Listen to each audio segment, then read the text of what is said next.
Dalam satu riwayat, kata Al-Hasan Al-Basri, salah seorang ulama tabi'in, dia berkata, kita kalau lihat persahabatan para sahabat itu seperti dongeng. Kayaknya tidak ada di zaman ini. Kok bisa ada orang-orang makhluk seperti mereka? Namun antum jangan heran. Mereka bisa sangat aneh, demikian aneh. Bagaimana kasih sayang di antara mereka karena guru mereka Nabi SAW. Sampai kata Hasan Al-Basri, sampai salah seorang dari mereka menggunting sarungnya, mungkin sarungnya besar, dia gunting bagi dua, dia kasih siapa? Kasih saudaranya, biar saudaranya bisa menutupi auratnya. Datang seseorang menemui Abu Hurairah dan berkata, ini uridu an uakhiyaka fillah. Wahai Abu Hurairah, saya ingin menjadikan kau saudaraku karena Allah Subhanahu wa taala. Maka Abu Hurairah berkata, tahukah engkau apa itu hak persaudaraan? Kabarkanlah kepadaku. Kalau kau mau jadi saudaraku, benar-benar saudara sejati, jangan kau merasa dinar yang kau miliki lebih berhak kau miliki daripada saya. Artinya suatu saat saya ambil dari kantongmu, jangan kau marah. Ini persahabatan yang dulu di zaman sahabat. Jadi ada orang ingin menawarkan persahabatan Abu Hurairah. Kamu mau tahu bagaimana para sahabat dahulu? Kalau mereka bersahabat, dinar yang mereka miliki, bahkan mereka mengatakan saudara mereka mungkin lebih berhak untuk memiliki dinar tersebut. Dalam satu riwayat dari Ibnu Umar radhiyallahu anhuma, dia mengatakan ada seorang sahabat Nabi SAW diberikan kepala kambing hadiah. Kata dia, saudaraku lebih butuh, berikan kepada saudaraku tersebut. Maka kepala kambing tersebut diberikan kepada sahabat yang lain. Sahabat tadi juga ngirimkan yang lain, saudaraku lebih butuh. Diputar-putar hanya kembali lagi kepada yang pertama. Sampai lewat 7 orang. Ini lebih butuh, ini lebih butuh, ini lebih butuh, sampai kembali lagi kepada yang pertama. Kalau kita mana? Iya benar saya butuh, simpan, masak. Tidak mikir saudara kita, ada yang lebih butuh. Ini kita bicara ya kenyataan, dan para sahabat dahulu persahabatan mereka seperti dongeng. Lihatlah kisah yang diabadikan oleh Allah Subhanahu wa taala dalam surat Al-Hasyr. Wa yu'thiruna 'ala anfusihim walau kana bihim khassasah wa may yuqa syuhha nafsihi fa ulaika humul muflihun. Allah menyebutkan dan orang-orang yang tinggal di kota Madinah dan mereka mencintai orang-orang muhajirin yang datang dari Mekah menuju Madinah. Padahal orang muhajirin tidak pernah punya jasa kepada kaum Ansar, tidak pernah. Tapi kaum Ansar mencintai mereka karena Allah Subhanahu wa taala. Yuhibbuna man hajara ilaihim wa la yajiduna fi sudurihim hajah, dan mereka sama sekali tidak ada hasad, tidak ada dengki kepada kaum muhajirin. Karena kaum muhajirin dipuji oleh Allah lebih dahulu, wasabiqunal awwaluna minal muhajirin wal ansar. Allah menyebutkan kaum muhajirin sebelum kaum ansar, tetapi kaum ansar sama sekali tidak ada hasad kepada kaum muhajirin. Wa yu'thiruna ala anfusihim walau kana bihim khassasah, dan mereka mendahulukan kepentingan saudara mereka daripada mereka meskipun mereka dalam keadaan butuh. Allah abadikan ayat yang sangat mulia ini. Para ulama menyebutkan 2 kisah tentang ayat ini. Kisah yang pertama tentang persaudaraan antara Sa'ad bin Rabi' dengan Abdurrahman bin Auf radhiyallahu ta'ala anhu. Kita tahu siapa Abdurrahman bin Auf. Abdurrahman bin Auf saudagar kaya raya di Mekah. Kemudian harus berhijrah meninggalkan Mekah menuju Madinah, jadi miskin mendadak. Tidak gampang orang jadi miskin mendadak. Kalau miskinnya pelan-pelan masih mending ya. Tadinya punya mobil mewah, kemudian jadi mobil tua, kemudian akhirnya punya sepeda motor, akhirnya naik sepeda, akhirnya jalan kaki. Tapi kalau bertingkat-tingkat dia masih pelan-pelan diuji sedikit. Tapi tiba-tiba dari punya mobil mewah atau jalan kaki. Ini tidak gampang. Abdurrahman bin Auf demikian, dia kaya raya. Tiba-tiba miskin mendadak, tidak punya sepeser uang pun.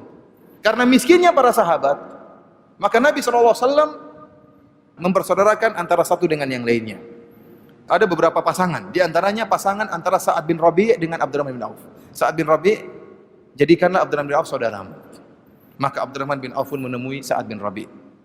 Maka apa kata Sa'ad bin Rabi' radhiyallahu taala anhu? Dia mengatakan, saya termasuk orang yang paling kaya di Madinah. Kalau kau ingin, saya bagi hartaku setengah buatmu dan setengah buat saya. Bukan lebih dari itu. Saya punya istri lebih dari 1. Lihat mana yang paling cantik, saya ceraikan, kau ambil. Terserah kamu yang kau sukai. Sa'ad bin Rabi' luar biasa. Namun subhanallah, Abdurrahman bin Auf, ini kesempatan bagi dia. Orang yang miskin mendadak, tentunya ditawarkan harta seperti itu, dia akan butuh. Tapi subhanallah, dia pun mengatakan, barakallahu laka fi ahlika wa malik. Dia tolak. Dia bilang, semoga Allah memberkahi keluargamu dan berkahi hartamu. Tunjukkanlah kepadaku mana pasar. Maka ditunjukkan kepada pasarnya Bani Qainuqa, pasarnya orang Yahudi. Maka masuklah Abdurrahman bin Auf dalam pasar, kemudian dia berdagang, akhirnya dia pun mendapatkan harta sedikit demi sedikit, akhirnya pun dia menikah. Yang menakjubkan di sini bagaimana Sa'ad bin Rabi' menawarkan tawaran yang luar biasa kepada Abdurrahman bin Auf. Saya katakan ini dongeng yang pernah ada, tapi ini kenyataan. Yang saya tinggal 12 tahun di kota Madinah, saya tidak menemukan orang seperti ini. Ini terjadinya di mana? Di kota Madinah. Mana belum ada orang pernah nawarkan saya, Firanda, saya punya harta paling kaya di Madinah, kau ambil separuh. Belum ada sampai sekarang. Sampai-sampai kita berkata kepada penduduk Madinah, mana kaum Ansar yang menawarkan harta mereka di kota Madinah? Kemanakah mereka pergi?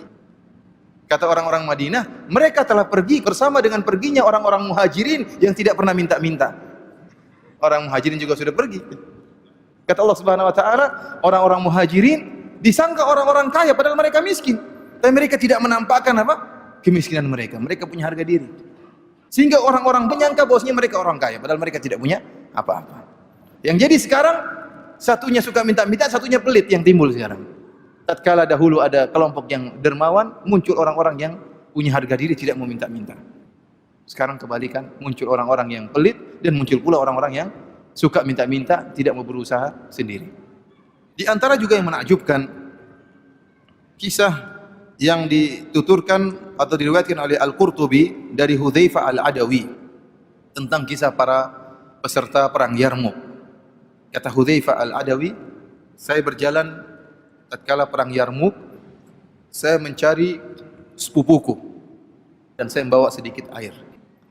Ternyata saudaraku dalam keadaan nafas terakhir, biasanya orang kalau akan meninggal dia kehausan. Saya ingin berikan air minum kepada saudaraku tersebut. Tiba-tiba saya menemukan saudara saya tadi, sepupu saya tadi benar dalam keadaan demikian. Kau mau minum? Kata saudaranya, ya saya ingin minum. Dengan isyarat kepalanya. Tiba-tiba kami mendengar ada orang yang berteriak, kesakitan. Ada pejuang lain, mujahid lain yang dalam keadaan kesakitan. Kata saudara sepupuku, suruh memberikan air minum kepada orang yang tadi yang butuh. Subhanallah, mereka mendahulukan kepentingan saudaranya dalam kondisi, dalam keadaan yang sangat genting antara hidup dan mati. Tiba-tiba orang yang kesakitan tadi, Hisham bin Al-As, mau kau minum? Maka dia memberi isyarat bahwasanya dia ingin minum. Tiba-tiba dia mendengar orang lain juga berteriak, kesakitan. Hisham pun mengatakan, berikan kepada yang lain. Akhirnya saya pun pergi ke orang lain tadi, tiba-tiba orang tadi sudah meninggal dunia. Saya pun kembali kepada Hisham, ternyata Hisham sudah meninggal dunia. Saya kembali kepada sepupuku, ternyata juga sudah meninggal dunia. Ini artinya bagaimana persahabatan luar biasa, mendahulukan kepentingan saudara daripada kepentingan sendiri. Demikian juga kisah yang masyhur tentang orang yang ingin dijamu oleh Nabi SAW dalam Sahih Muslim. Kemudian akhirnya Rasulullah SAW pun ingin menjamu sang tamu, maka Nabi pun mengirim sebagian orang untuk mengecek di rumah-rumahnya, apakah ada makanan atau tidak. Ternyata setiap dicek di rumah Nabi, maka istri Nabi berkata, sampaikan kepada suamiku, demi zat yang mengutusmu dengan kebenaran, tidak ada di rumah kecuali hanya air putih, tidak bisa untuk jamu tamu. Sampai 2 bulan berturut-turut tidak dimasak sesuatu di rumah Nabi SAW. Tatkala ada seorang wanita minta bantuan kepada Aisyah, Aisyah hanya bisa memberikan 1 butir korma. Sehingga Nabi tidak punya apa-apa untuk bisa menjamu sang tamu. Kata Nabi SAW, siapa yang mau menjamu tamu Rasulullah? Akhirnya ada seorang sahabat Ansar mengatakan, saya Rasulullah. Padahal dia juga tidak ada apa-apa di rumahnya. Akhirnya dia pun mengajak dengan pedenya, ya dengan semangat mengajak tamu Rasulullah SAW tersebut. Namun kemudian sebelum dia mengajak makan tamu tersebut, dia tanya pada istrinya, ada makan atau tidak? Tidak ada makanan. Bahkan makanan saya dan kamu pun tidak ada. Cuma tinggal makanan anak-anak. Akhirnya dia pun mengatakan, kau pura-pura perbaiki lampu, nanti matikan lampu, siapkan makan anak tersebut, biar tamu kita makan dan kita pura-pura makan bersama tamu tersebut. Anak-anak ajak-ajak ngobrol dan tidurkan mereka. Ya. Kalau nangis diajak ngobrol sampai ngantuk, sampai apa? Tidur, luar biasa. Akhirnya dijalankanlah oleh sang istri. Istrinya pun mengajak anak-anaknya, kemudian mengajak ngobrol, diajak main sampai akhirnya ketiduran. Selesai. Anak-anak tidur dalam keadaan lapar. Kemudian makanan yang cukup 1 orang, akhirnya sang istri pun pura-pura memperbaiki lampu, kemudian matilah lampu tersebut. Kemudian sang suami pura-pura makan bersama sang tamu. Subhanallah. Dia karena menghargai hati sang tamu, dia pura-pura makan padahal tidak ada yang dimakan. Akhirnya sang tamu makan dengan lahap. Akhirnya keesokan harinya Rasulullah SAW mengabarkan bahwasanya Allah takjub, Allah kagum dengan sikap kalian berdua terhadap tamu kalian berdua tadi malam. Ini bagaimana kisah para sahabat dalam mendahulukan kepentingan saudara-saudara mereka.